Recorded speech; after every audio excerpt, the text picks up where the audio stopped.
Bienvenue dans cette nouvelle émission des idées à l'endroit, aujourd'hui consacrée à une grande figure du socialisme français, du syndicalisme révolutionnaire, autant de notions qu'il conviendra d'explorer. Grande figure donc qui est Georges Sorel, qui fait partie sans doute des penseurs les moins connus de cette mouvance et qui compte parmi les plus originaux. Georges Sorel est né en 1847 à Cherbourg, il est mort à Boulogne-Billancourt en 1922. Il est polytechnicien, c'est donc un scientifique, c'est un essayiste, c'est un philosophe, essentiellement connu toujours aujourd'hui pour son livre intitulé « Réflexions sur la violence », récemment réédité aux éditions de la Nouvelle Librairie, avec une préface, une étude en fait substantielle de Pierre-André Taguieff, ainsi qu'une postface du politologue et du philosophe politique Julien Freund. Sorel est difficile à saisir, dirais-je et disais-je, parce que il n'appartient pas, on ne peut pas l'identifier d'une manière immédiate avec un courant précis du socialisme français. Il meurt en 1922, le congrès de Tours 1920, fondation du Parti communiste. C'est un lecteur de Marx, c'est un lecteur de Proudhon.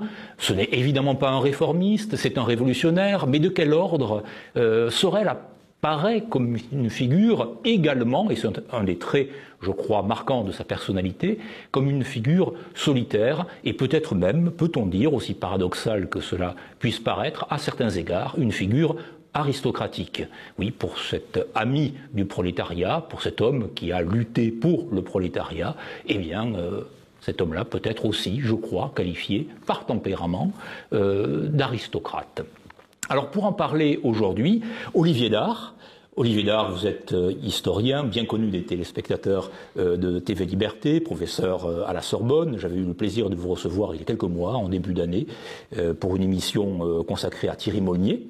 Alors votre bibliographie est considérable, hein. Je me contenterai de rappeler simplement que votre Charles Maurras a été réédité il y a quelques mois en collection de poche aux éditions Duno. Et je signale également que vous avez, vous aussi, préfacé de manière très substantielle une réédition d'un grand livre de Paul Ceran, Romantisme fasciste, aux éditions de la Nouvelle Librairie, qui est, on peut le dire, un des classiques de Paul Ceran. On trouve également Les dissidents de l'Action française, enfin c'est une famille de pensées, entre autres, que vous connaissez bien et que vous aurez peut-être l'occasion d'évoquer dans cette émission. Avec nous également Pierre Le Vigan. Pierre Le Vigan, vous êtes essayiste, vous êtes philosophe, vous avez publié plusieurs ouvrages, vous aussi, notamment la série Avez-vous compris les philosophes, série en 5 volumes, le dernier, le 5e, vient de paraître. La plupart des volumes précédents ont été réunis en 2 volumes aux éditions du Alpha, Comprendre les philosophes et la planète des philosophes, et vous avez rajouté également des portraits de ces philosophes, donc, et vous aurez bien des choses à nous dire sur Georges Sorel, qui, comme je le disais, était lui aussi, comme d'action à certains égards, d'abord un penseur et un philosophe. Et puis enfin, avec nous, c'est vous, Rodolphe Carte, qui êtes en quelque sorte à l'origine, à travers votre livre, de cette émission. Vous êtes journaliste à Éléments, vous êtes essayiste désormais, puisque vous avez publié votre premier ouvrage, qui est donc consacré à Georges Sorel, ouvrage tout à fait remarquable et qui fait un point à la fois philosophique, idéologique, politique sur cet itinéraire très, très singulier.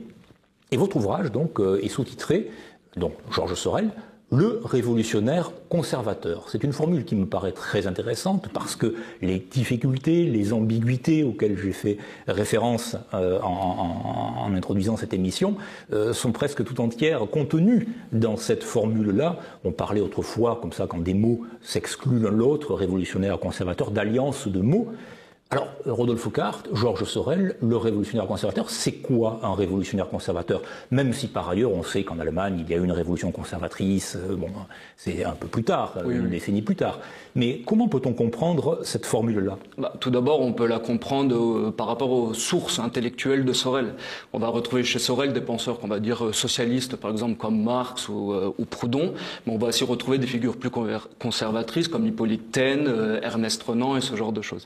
Et même en ensuite, dans son parcours intellectuel et même dans sa carrière politique, même s'il faut aussi préciser ici que Sorel, il débute sa carrière politique de manière tardive. Comme vous l'avez très bien dit dans l'introduction, c'est un ingénieur, il sort des ponts et chaussées, et va commencer sa carrière politique vers ses 40 ans. Et par exemple, son maître livre, comme vous l'avez mentionné, les réflexions sur la violence, vont sortir à 60 ans.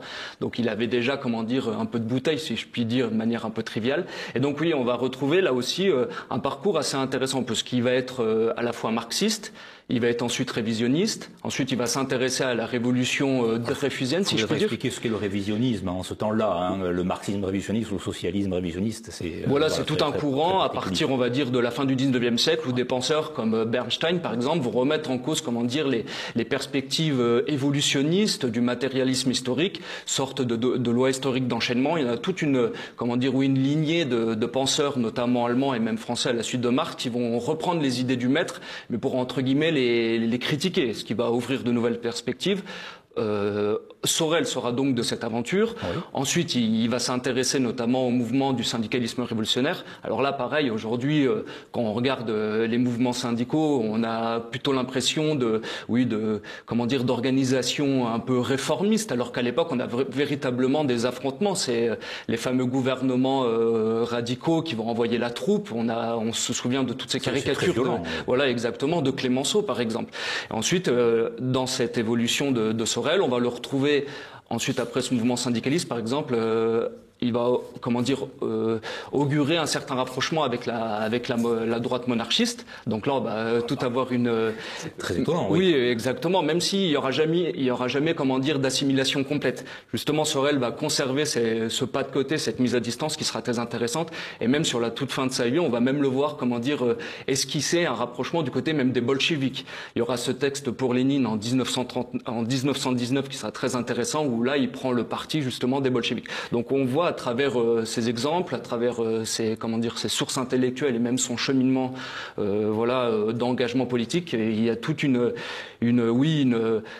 parfois il conserve néanmoins une ligne directrice qui, à mon avis, on va revenir dessus dans l'émission, qui est assez intéressante. Ah, d'accord. Alors vous la qualifierez tout à l'heure. Hein. Vous voilà, la mettez en haleine et en attente. Olivier Dard, je le disais, vous êtes historien, bien sûr. Est-ce que l'on peut situer Georges Sorel dans l'histoire du socialisme français? Comment peut-on le situer? Est-ce qu'il est aussi singulier que cela, ou bien est-ce que des organisations, sous forme parti, sous forme syndicale, peuvent s'approcher est-ce qu'il s'est approché de ce type d'organisation? Est-ce qu'on peut le décrire? Alors, Sorel, si vous voulez, son parcours vient d'être bien rappelé, son itinéraire vient d'être rappelé. Sorel est à la fois un auteur absolument essentiel, mais je dirais que c'est d'abord un doctrinaire. Et par rapport à la question du socialisme français, c'est quelqu'un qui ne s'inscrit pas dans une des grandes questions de ce socialisme français de la fin du XIXe siècle, qui est celle de la création d'un parti. Et de ce point de vue, quelles que soient les sensibilités du socialisme, que ce soit les possibilistes de Paul Brousse, qui, comme leur nom l'indique, sont plutôt les ancêtres des réformistes, que ce soit les guédistes, que ce soit les proches d'Allman, Jean Allman, que ce soit ensuite les Jaurésiens, jusqu'à la création de la SFIO, la section française de l'Internationale ouvrière en 1905, la question du parti et de l'union des socialistes dans un parti est absolument centrale. Ce n'est pas la question de Sorel qui, pour sa part, a une relation à la forme partisane qui est en pleine émergence, qui est plutôt critique pour ne pas dire hostile, on y reviendra peut-être. Deuxième élément, Sorel ne s'inscrit absolument pas dans une logique du suffrage, de la démocratie parlementaire. Il va d'ailleurs assez violemment et parfois injustement d'ailleurs attaquer Jaurès, notamment dans les réflexions sur la violence, au nom de la dénonciation du socialisme parlementaire.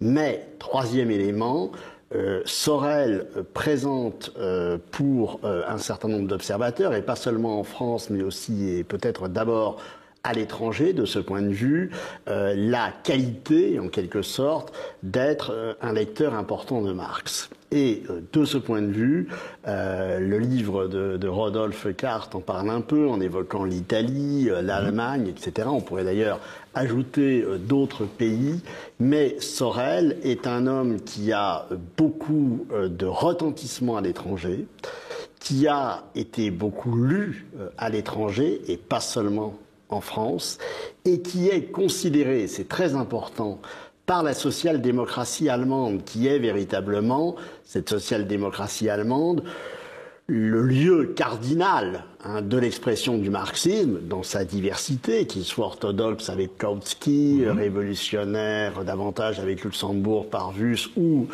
effectivement révisionniste avec Edward Bernstein. Sorel est considéré comme un auteur de poids, un connaisseur de Marx, et de ce point de vue davantage, bien davantage que Jaurès, dont le passé ferriste est jugé suspect, et on voit très bien cette importance de Sorel aussi dans les débats, mais on ne va pas rentrer dans les détails, de l'Internationale socialiste. Donc c'est vraiment un personnage extrêmement important dans l'histoire du socialisme, dans l'histoire du marxisme, mais pas seulement dans l'histoire du marxisme français, qui en réalité n'est pas très riche comparé à d'autres, mais dans l'histoire du marxisme européen. Est-ce que l'on peut interpréter ce refus de se positionner, ou cette volonté de se positionner négativement à l'endroit de la forme parti politique, donc, est-ce qu'on peut l'interpréter chez lui comme une forme d'anarchisme? Est-ce que c'est quelque chose qu'il doit à Proudhon? Parce que Marx est évidemment essentiel, mais est-ce que c'est quelque chose que l'on peut attribuer à sa lecture, à son admiration pour Proudhon? Sans doute à son admiration pour Proudhon. Bon, n'oublions pas que Marx, sur la question partisane, reste quand même en deçà de la mise en place d'une véritable réflexion sur ce que doit être un parti socialiste, et que, effectivement, si Marx et Engels, d'ailleurs, ont suivi de très près les débuts de la social-démocratie allemande, la naissance du programme de Gotha, etc., la question du parti n'est pas non plus résolue du point de vue de Marx, et c'est pour ça qu'on va avoir ensuite Lénine et un certain nombre d'autres. Sorel, lui, sa grande affaire, il y a une part effectivement d'anarchisme peut-être, mais il y a aussi ce qu'on va appeler à l'époque, et qui véritablement émerge, l'anarcho-syndicalisme. C'est-à-dire que si Sorel ne s'intéresse pas directement au parti, il s'intéresse en revanche beaucoup aux syndicats, à la question syndicale, et c'est à partir du syndicat, et on parlait tout à l'heure de la question du syndicalisme révolutionnaire, c'est à partir du syndicat que Sorel pense, théorise toute la question du passage à la révolution par le biais, effectivement, de la grève générale, on va en parler, voilà, qui est au cœur de son projet. Et la question du syndicat et de la grève, c'est un élément tout à fait essentiel dans l'histoire du socialisme français, et de ce point de vue, la grève et les grandes grèves, qui avaient été étudiées par Michel Perrault sur les ouvriers en grève à la fin du XIXe siècle, ce qui est intéressant, c'est de voir que justement, les socialistes qui vont s'organiser en parti s'interrogent aussi sur les débouchés de la grève. Est-ce qu'on ne peut pas, au fond, arriver à une situation socialiste en ne prenant pas forcément uniquement en compte la grève, le syndicat, quelle doit être la relation parti-syndicat? Bon, pour Sorel, ce qui prime, c'est la question du syndicat, de la lutte des classes, et donc de la classe ouvrière contre la bourgeoisie, et bien sûr le passage à la grève, et notamment à la grève générale. Alors anarcho-syndicalisme, syndicalisme révolutionnaire. Pierre de Vigan, vous qui connaissez bien sûr l'histoire de la philosophie, je l'ai rappelé, Rodolphe Carte a mentionné déjà un certain nombre de penseurs qui ont inspiré Georges Sorel, penseurs à certains égards contradictoires les uns avec les autres. Comment positionneriez-vous Sorel dans l'histoire de la pensée? Je ne dirais pas la philosophie au sens technique, mais dans l'histoire de la pensée. Est-ce que vous l'associeriez, bien sûr, ça va de soi, à Marx, à Proudhon, mais au-delà, est-ce qu'on peut nuancer, est-ce qu'on peut mettre l'accent précisément sur ces originalités qui le poussent vers d'autres auteurs, et des auteurs qui n'appartiennent pas du tout, a priori, à cette mouvance-là? Que dire de ce positionnement de Georges Sorel? Alors, en fait, effectivement, il y a chez Sorel le positionnement revendiqué comme un marxiste apportant sa touche originale, insistant notamment sur le fait que la révolution n'arrivera pas par une loi logique de l'évolution économique, mais par la volonté du prolétariat. Donc ça, c'est quand même une grosse originalité qu'il ajoute à Marx, et qu'il ajoute, et à certains égards, cet ajout, il est peut-être contradictoire. Bon, nous n'entrerons pas plus avant dans ce débat, mais je signale quand même que cet ajout n'est pas forcément totalement cohérent avec tout ce qu'a pu dire Marx. Mais il y a aussi tout simplement les affinités de pensée de Sorel avec des penseurs dont il ne se revendique pas particulièrement, mais je pense essentiellement à Nietzsche. Oui. Chez Sorel, il y a un aspect vitaliste qui est vraiment absolument fondamental, qu'il apparente à Nietzsche. Alors il y a une autre référence que Sorel assume en quelque sorte, hein, c'est celle avec Henri Bergson. Oui. L'évolution créatrice, hein, notamment. Henri Bergson, qui était au sommet de sa gloire, hein, aux alentours de la Première Guerre mondiale, qu'on appelait la Grande Guerre. Et donc, là aussi, c'est une des références de Sorel. Et bien sûr, il y a Proudhon, l'auteur notamment de Philosophie du progrès. Proudhon, qui est une référence de Sorel. Pour résumer, on pourrait dire l'ordre sans l'État. Hein. Sorel est je crois qu'Olivier nous l'a fait comprendre, hein. Sorel est un ennemi de l'État, c'est un anti-étatique, un anti-étatiste, pour être plus précis. Bien entendu, sa référence est Proudhon, et il faut bien rappeler que Proudhon, les relations Proudhon-Marx sont un peu complexes, parce qu'au début, Marx a dit du bien de Proudhon, ensuite il l'a critiqué. Ah oui. Dans la critique de Marx, il y a une part de mépris intellectuel, en quelque sorte.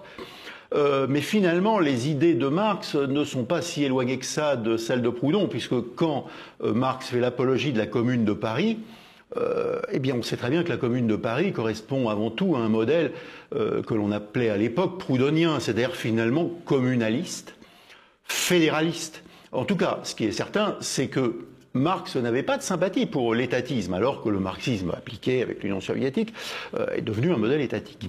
Mais je voudrais aussi rajouter peut-être quelques éléments biographiques qui me paraissent importants pour donner de la chair, en fait, à cet homme que fut le père Sorel, comme on l'appelait quand il entrait dans les locaux de la librairie des Cahiers de la Quinzaine, où il rencontrait Charles Péguy.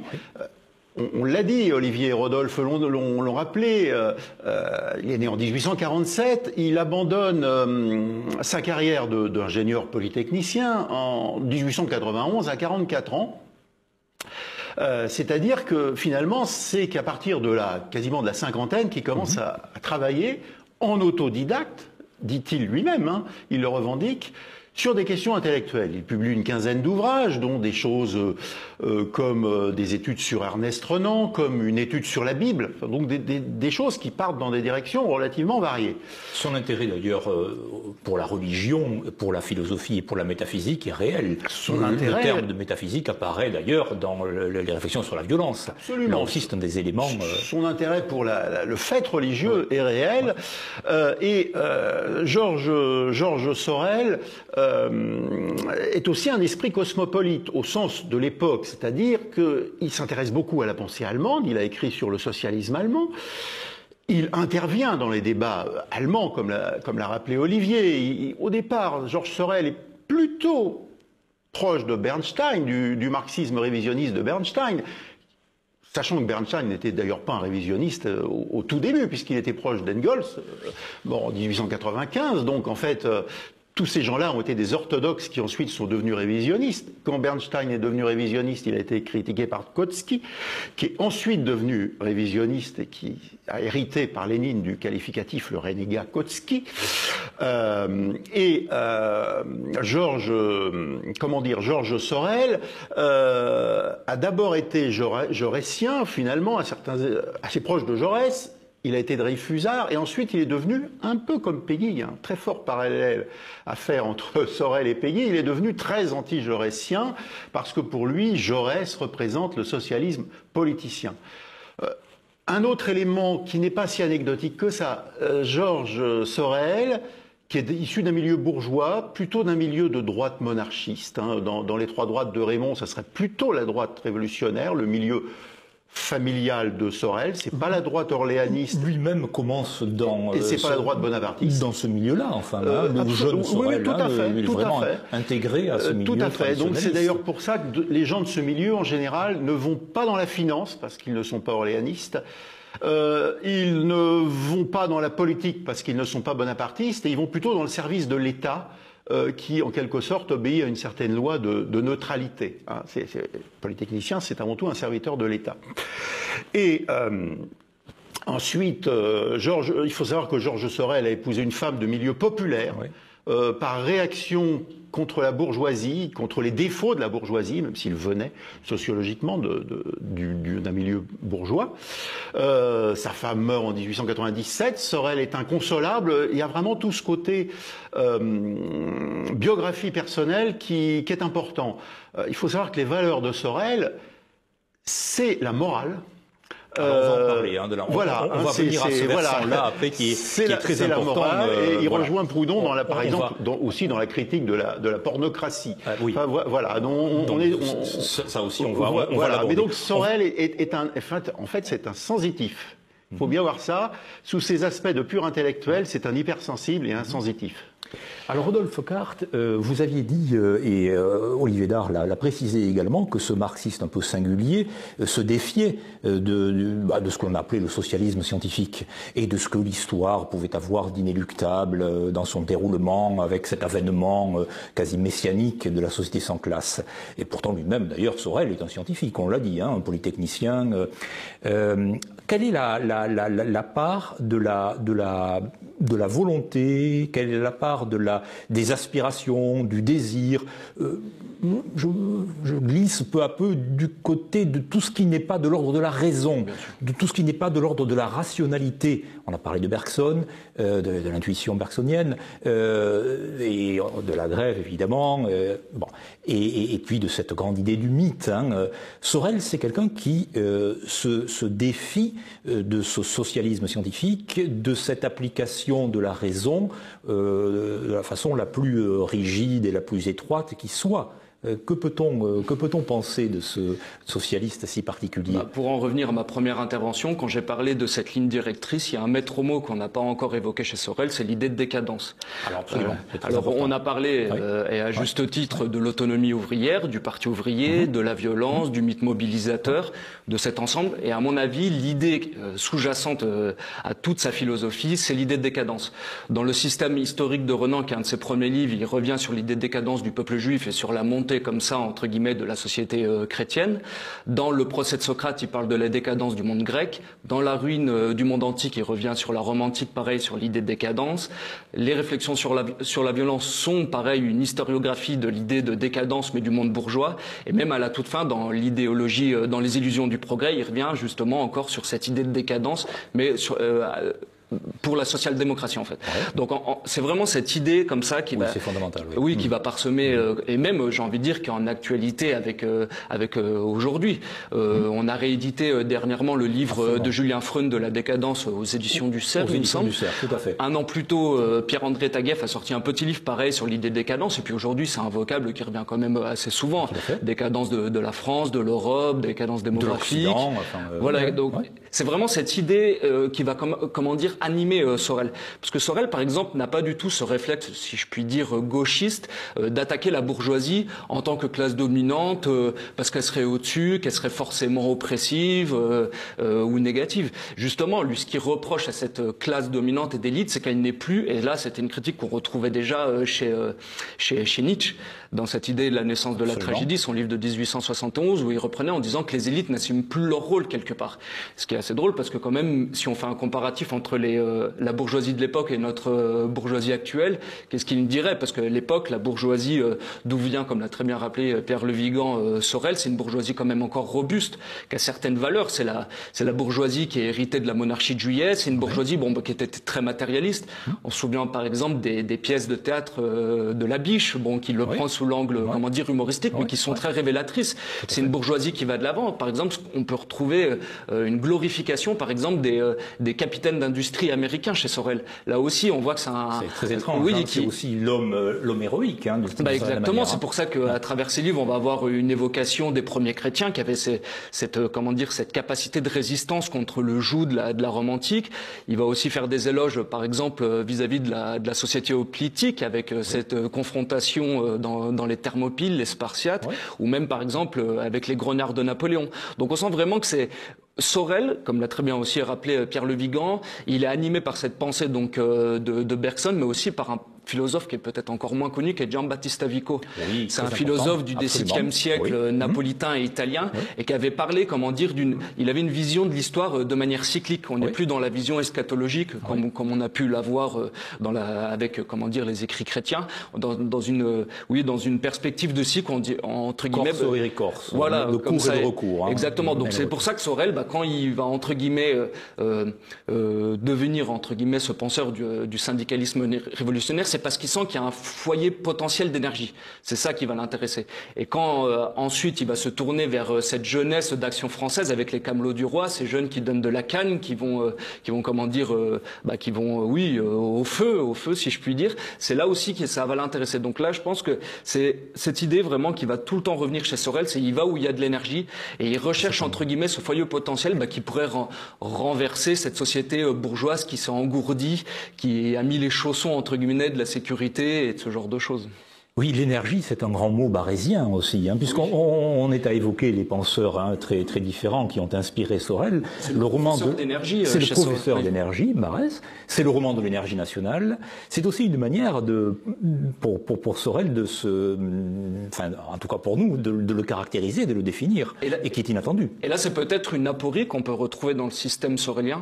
Oui. Si on peut parler de système sorélien, c'est que si Sorel a très bien vu et compris grâce à Proudhon et à Marx qu'il y avait véritablement une conflictualité sociale qui se crée justement par rapport à cette société industrielle qui est en train de monter, il n'y a plus ces corporations détruites au moment de la Révolution qui aliénaient quelque part, mais qui aussi protégeaient. Ouais, une clôture, ça empêche peut-être de sortir, mais ça empêche aussi que des intrus rentrent. C'est toujours de manière paradoxale qu'il faut voir ce genre de situation. Et peut-être ce qu'il n'a pas compris, c'est que aussi il commence à se distiller chez plusieurs penseurs, comme par exemple Mistral, qui vous est cher, Rémi. Absolument. Cette idée de l'enracinement, des patries charnelles, qu'on retrouvera aussi chez Barès avec La Terre et les Morts, texte de 1889. Oui, c'est aussi proudhonien, à certains égards, le paysan de Franche-Comté. Aussi, et donc c'est peut-être là, Sorel ne va pas comprendre, entre guillemets, l'engagement. Par exemple, même une grande partie des socialistes étaient pour la grève générale avant le déclenchement de la Première Guerre mondiale. Ils vont peut-être pas voir ils n'auront pas peut-être la clairvoyance de voir que au premier coup de clairon, mine de rien, les sentiments nationaux et chauvins vont tout de suite remonter et vont même surpasser les appartenances sociales qu'avaient essayé de mettre en avant tous les partis socialistes. Donc là, c'est peut-être une aporie qu'on peut faire dans le système sorélien, à mon avis. Dans la dialectique de la lutte de classe, Marx considère que l'affrontement entre les classes populaires et la bourgeoisie va finir par avoir un terme, puisqu'il y aura triomphe du prolétariat et qu'à partir de là, pour la première fois dans l'histoire de l'humanité, il n'y aura plus une classe dominante, mais il y aura la fin des classes. C'est en fait pas le schéma que Sorel retient. Sorel retient un schéma en fait plus proudhonien, comme quoi la contradiction ne cessera jamais. Il appelle même à ce que cette contradiction ne cesse pas. En fait, à plusieurs reprises, Sorel explique qu'il faut reconsolider les oppositions de classe. C'est-à-dire qu'il faut que la bourgeoisie soit plus bourgeoise qu'elle ne l'est, mais au sens des qualités belliqueuses, au sens des capitaines d'industrie, comme Rodolphe Carte le soulignait à l'instant. Et en retour, cette rudesse, cette virilité, si j'ose dire, de la bourgeoisie doit amener le prolétariat à développer des qualités morales, d'agressivité, d'affirmation de soi, de son côté, pour que la lutte de classe soit portée à un niveau supérieur. Et là encore, c'est vraiment la vertu purificatrice, finalement, de la violence qui est une des caractéristiques de la pensée de Georges Sorel. Absolument. Alors arrêtons-nous quand même, j'ai cité les réflexions sur la violence, hein. C'est un mot important, au moins autant que celui de mythe, que celui de grève générale chez Sorel. C'est quoi la violence chez Sorel? C'est une apologie de la violence qui est en quelque sorte gratuite, c'est la violence pour la violence, c'est l'énergie pour l'énergie, c'est la violence à quelle fin?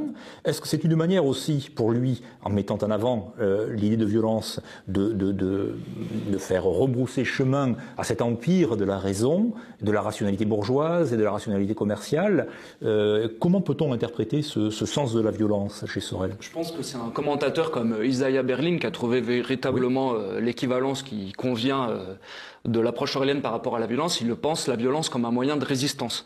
Il y a une opposition qui est réactive. Alors voilà, c'est une violence réactive. Exactement. Il y a une opposition qui est fondamentale. Pareil, dans le système sorelien, c'est l'opposition de la violence, donc de la classe opprimée, contre la force, qui elle est celle de l'État et de la classe dominante. Et là, pareil, moi qui ai fait des études de droit, je me souviens, en droit constitutionnel, une des premières choses qu'on nous apprend, c'est la fameuse,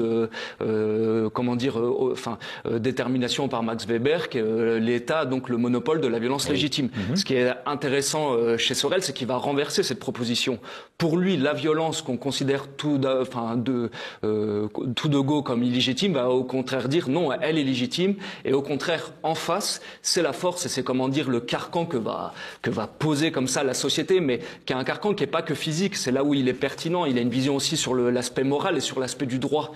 Il y a toujours ce trépied fondamental. Je pense qu'il hérite de Proudhon. C'est que dès qu'il doit analyser une situation politique, Sorel le fait toujours sous trois angles. Sous l'angle économique, sous l'angle moral et sous l'angle du droit. Ce qui nous ouvre aujourd'hui des perspectives. Parce que par exemple, si on regarde un plateau télé, au moment des derniers affrontements de la réforme des retraites, vous savez, il y avait le présentateur télé qui disait tout le temps à la personnalité politique, est-ce que vous condamnez les violences? Tout de suite, il y a un parti pris. Sorel aurait renversé, aurait dit votre question n'est pas bonne. Donc c'est pas. Donc là, c'est encore une certaine actualité et résonance qui est intéressante à mon avis. Alors, vous avez évoqué, Rodolphe Carte, cet aspect moral qui est important. Vous avez commencé à le faire également, Pierre Le Vigan. Hein, cette notion de sublime, c'est encore une grande interrogation, ça, quand on lit Sorel.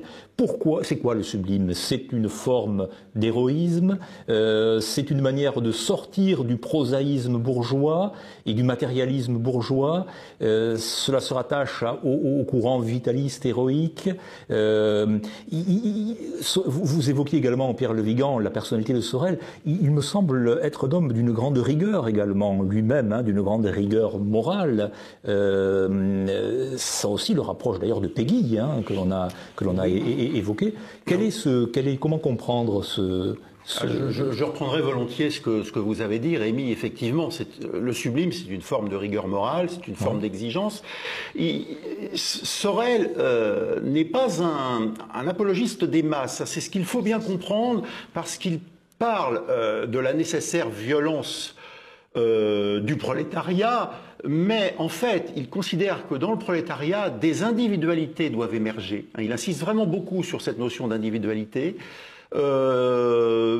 Sorel croit à la théorie de la nécessaire avant-garde, donc d'individualité en quelque sorte d'élite, qui serait à la pointe de l'héroïsme et qui se sacrifierait pour ceux qui seraient en quelque sorte en seconde ligne, hein, un petit peu comme dans une armée où il y a les officiers qui donnent l'exemple et qui entraînent la troupe qui peut être tentée de fuir dans les moments difficiles. Donc c'est vrai qu'il y a cette éthique chez Georges Sorel, qui n'est pas très loin d'une éthique militaire et que, à certains égards, on pourrait d'ailleurs approcher de Clausewitz.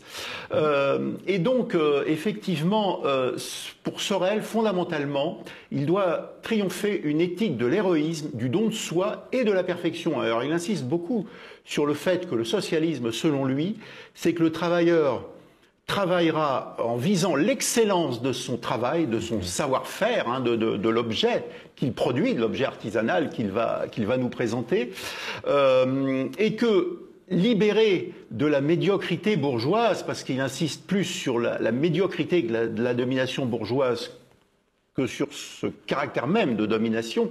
En fait, en gros, ce que Sorel explique, c'est que la bourgeoisie n'est, selon lui, Rodolphe l'a dit aussi, n'est plus digne d'être dominante, hein, et que le prolétariat doit avoir une valeur morale supérieure à la bourgeoisie qui lui donnera la légitimité pour être dominant dans la société. Et donc, le travailleur doit produire des objets parfaits et travaillera d'ailleurs sans compter ses heures, nous dit avec un certain optimisme, hein, je le crains, je le pense, Georges Sorel dans la société, enfin libérée de la domination bourgeoise et de la trivialité des calculs bourgeois, qu'il rapproche d'ailleurs de la trivialité des calculs du socialisme parlementaire de Jaurès. Tout à fait. Olivier Dard.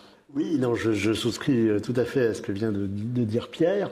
J'ajouterais, pour prolonger ce qui vient d'être dit, que il y a chez Sorel une référence dont on n'a pas encore parlé, mais qui est absolument fondamentale aussi, qui est celle de Pareto.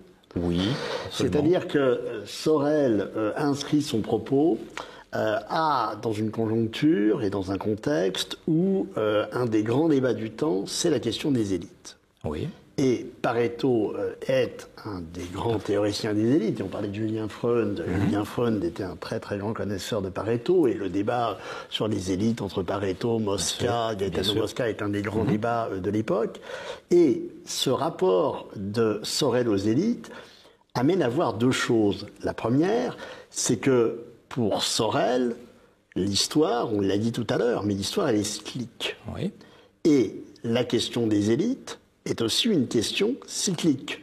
L'histoire est un cimetière d'élites, disait Pareto, et pour Sorel, il s'agit bien, non pas de sacraliser la classe ouvrière, Sorel n'est pas ouvriériste, oui. Sorel ne saurait être considéré comme un populiste au sens, je dirais, noble du terme, c'est-à-dire au fond un homme sacralisant le peuple face à l'oligarchie. Sorel n'est pas sur ce registre. En revanche, il est amené à considérer qu'il y a dans les différents groupes sociaux, effectivement, des élites, et notamment au sein de la classe ouvrière, mais aussi au sein d'une certaine bourgeoisie, avec toute la question des capitaines d'industrie, etc., et que ce pouvoir, le pouvoir, il doit revenir, et l'influence doit revenir à ces élites. Et de ce point de vue, effectivement, on est dans une logique qui est différente de celle d'une approche marxiste, effectivement, même si Lénine a été un des théoriciens de l'avant-garde.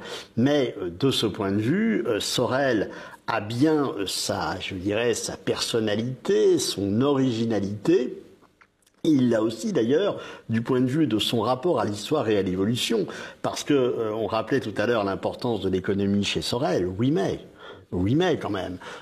Sorel, à la différence de Marx, est beaucoup moins tourné vers la question de l'économie, du fonctionnement même du capitalisme. Il n'est pas au cœur de ces interrogations-là. Et quand on parlait tout à l'heure du révisionnisme sorélien, attention quand même, c'est-à-dire que ce qui pousse un Bernstein, donc social-démocrate allemand, ancien secrétaire de Engels, etc., à devenir révisionniste, c'est parce qu'il considère que le modèle marxiste marque ses limites, puisque la paupérisation attendue n'arrive pas. Il voit la classe ouvrière, finalement, dotée d'un niveau de vie bien supérieur à la fin du XIXe siècle que ce qu'étaient les prédictions marxistes. Ce ne sont pas des questions qui sont celles de Sorel. Car justement, Sorel, lui, va mettre en avant plutôt le danger du matérialisme, etc., etc. Il y a chez lui d'autres registres qui font qu'effectivement, c'est un marxien peut-être d'ailleurs plus qu'un marxiste, et c'est un socialiste d'un type très particulier, puisqu'effectivement le rapport au matérialisme n'est pas celui des socialistes de son temps, et il y a aussi la question de la morale qui est au cœur de ces interrogations. Est-ce que vous pensez, Olivier Dard, Pierre Le Vigan, Rodolphe Carte, que l'on peut aller jusqu'à parler à propos de Sorel d'une vision hiérarchique? Ou bien est-ce que l'on... ou d'ailleurs, est-ce qu'on peut le considérer comme un anti-égalitariste à partir de cette notion d'élite? Est-ce qu'on peut aller jusque-là ou pas du tout? Le mot hiérarchie signifie quelque chose pour lui ou pas? Et est-il ou non attaché à l'idée d'égalité, puisqu'on parlait de son socialisme très particulier Ah bah bien sûr, en tout cas, ils se revendiquent des minorités agissantes. Moi, je parlerais peut-être pas d'avant-garde Ouais. Regarde, c'est mais les minorités voilà, exactement. agissantes. Je parlerais plutôt de minorités agissantes dans son cas. Et non, mais absolument, là, pareil, il faut se remettre en perspective. Oui. Au 19e siècle, Sorel ou même Marx ne se présentent jamais comme des hommes de gauche. Il n'y a aucune ligne où ils vont se dire « Ah, moi, homme de gauche ». Ils sont soit anarchistes, soit communistes, soit socialistes, mais ils ne se présentent pas justement comme hommes de gauche. Et là, c'est peut-être, on peut en revenir au moment de l'affaire Dreyfus, où bon, de manière schématique, on peut diviser le spectre politique français au 19e siècle, au début du 20e siècle, en 3 couleurs. Il y a les blancs qui vont être les contre-révolutionnaires. Alors on retrouve bien évidemment Chateaubriand, Joseph Goebbels, même si c'était avant, mais des personnes comme Bonald, les catholiques sociaux, ce genre de choses, alors qu'ils sont pour le retour, entre guillemets, de l'ancien régime, même si c'est avec des accommodements, comme on a pu le voir sous la monarchie de Juillet. Ensuite, on a le mouvement bleu, donc là on pourra dire que c'est le mouvement héritier de la Révolution, le mouvement plutôt des libéraux, avec des François Guizot, quand même des personnalités intellectuelles. Quand on parle de libéraux, c'était des véritables penseurs à l'époque. Donc eux vont se présenter comme les héritiers de la Révolution française, de l'idéologie des Lumières. Et donc on a cette troisième force à l'époque, qui sont les rouges, qui sont pareil une famille élargie. Olivier Dard l'avait très bien parlé. Il y a des guettistes, des guédistes, des blanquistes.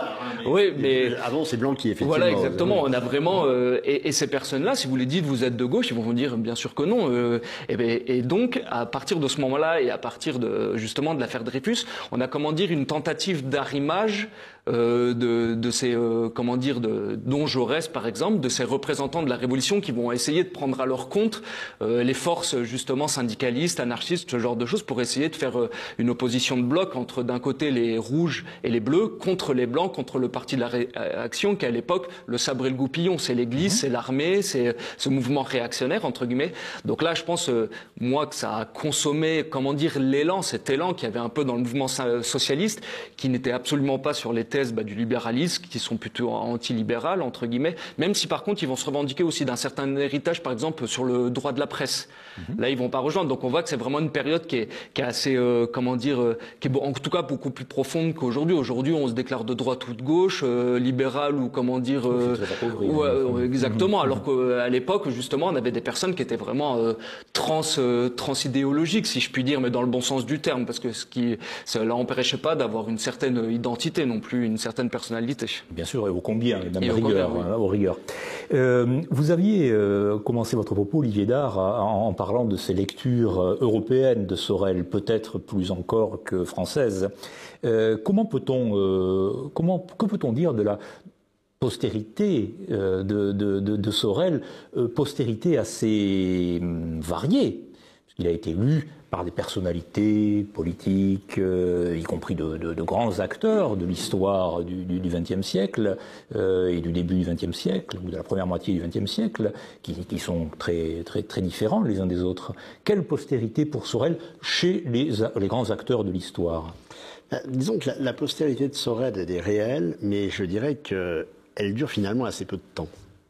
C'est-à-dire qu'elle s'opère de son vivant, déjà, enfin, c'est même pas de la postérité, mais encore une fois, c'est quelqu'un qui écrit tard, et Sorel qui est lu, mais c'est déjà un vieux monsieur, quand il est véritablement lu et commenté, et effectivement, à l'étranger, je crois qu'il faut commencer par parler de l'Italie.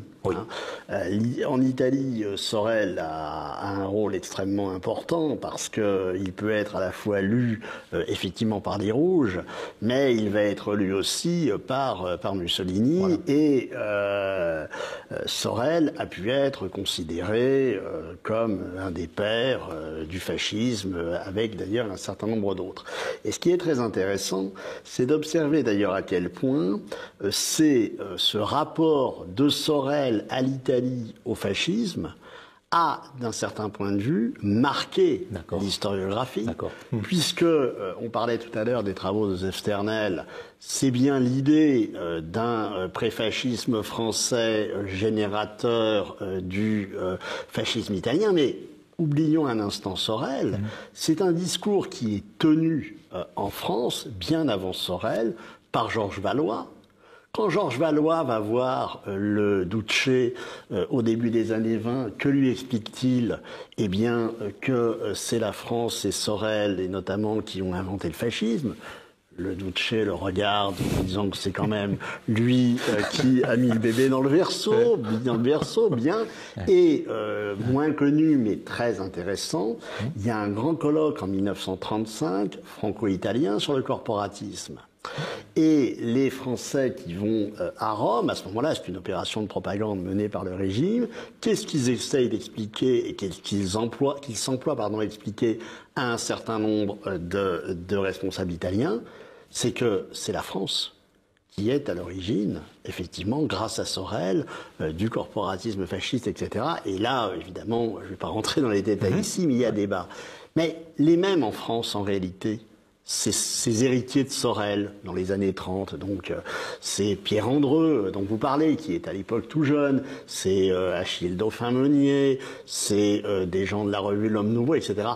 C'est Édouard Berthe, mais qui lui est un des derniers, en réalité pèse très peu dans le débat public général. Et la question de la postérité de Sorel, moi je la prendrais presque à l'envers, c'est-à-dire au fond, pourquoi Sorel est-il devenu un auteur aussi marginal dans la France et même dans l'Europe de l'entre-deux-guerres? Et restons un instant sur la France, parce que franchement, des Soréliens dans la France de l'entre-deux-guerres, alors vous allez en trouver à la Révolution prolétarienne, etc., mais c'est quand même très très très limité, et ça nous renvoie, bien sûr, à ce qu'a été l'histoire du syndicalisme révolutionnaire et toutes ses limites.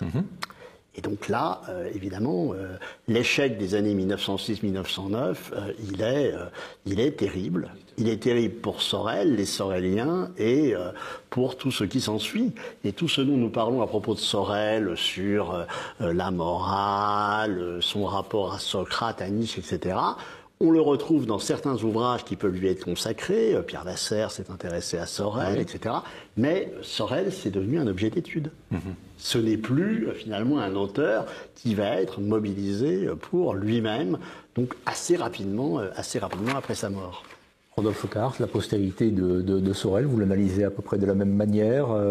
Donc ce versant, disons, proto-fasciste, disons, Lénine également, le mouvement léniniste. Il ne va pas se revendiquer. Absolument, absolument. Mais oui, c'est peut-être même l'occasion, je pense, de rendre un hommage à la pensée italienne, qu'on a tendance, à mon avis, à peut-être un peu mépriser dans le domaine, dans le monde intellectuel français, parce que évidemment, quand on parle de pensée européenne, on va tout de suite penser à la pensée allemande, à la pensée d'outre-Manche, anglaise, mais c'est vrai qu'on a tendance, à mon avis, à négliger un petit peu la pensée italienne, alors qu'à l'époque, on a quand même Vilfredo Paredo, comme vous l'avez dit, Roberto Michels, Gaetano Mosca, il est en correspondance pareil avec un très très grand penseur libéral qui était Benedetto Croce, ou même aussi, encore moins connu, mais à mon avis qui gagnerait à l'être, qui est Guglielmo Ferrero, qui étaient vraiment des penseurs qui, à mon avis, qu'il faut essayer de redécouvrir, pareil. Et moi, ça me surprend pas quelque part,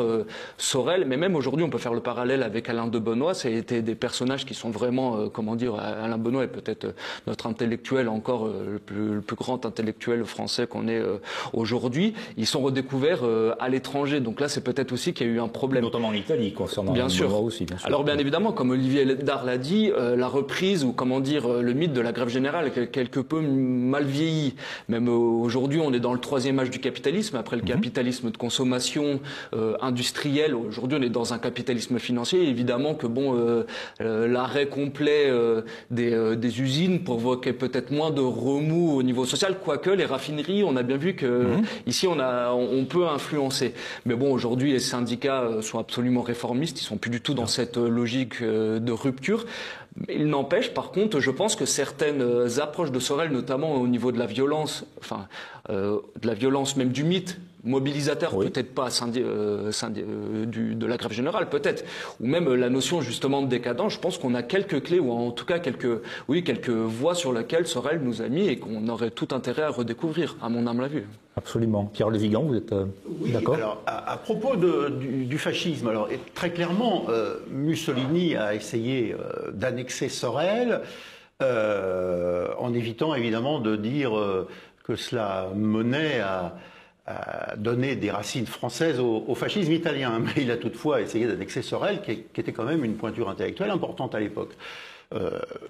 Mussolini a eu des formules très proches de celles de Sorel, expliquant que mieux vaut la violence que des transactions et des compromis, formule typiquement sorelienne.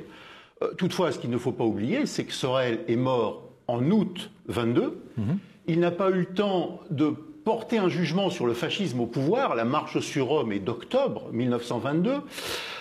Sorel s'est intéressé au Mussolini socialiste, il s'est intéressé au Mussolini interventionniste en pensant que l'interventionnisme pouvait peut-être amener à la révolution, une révolution qui, à l'époque, aurait pu être une forme de révolution socialiste, puisque Mussolini était dans un entre-deux, il n'était pas encore fasciste en 1915, quand il était interventionniste.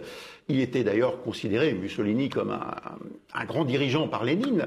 Donc c'est vrai qu'on ne sait pas ce que Sorel aurait pensé du fascisme.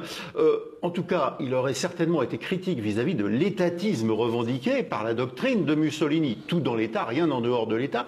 C'est un slogan typiquement anti-sorélien.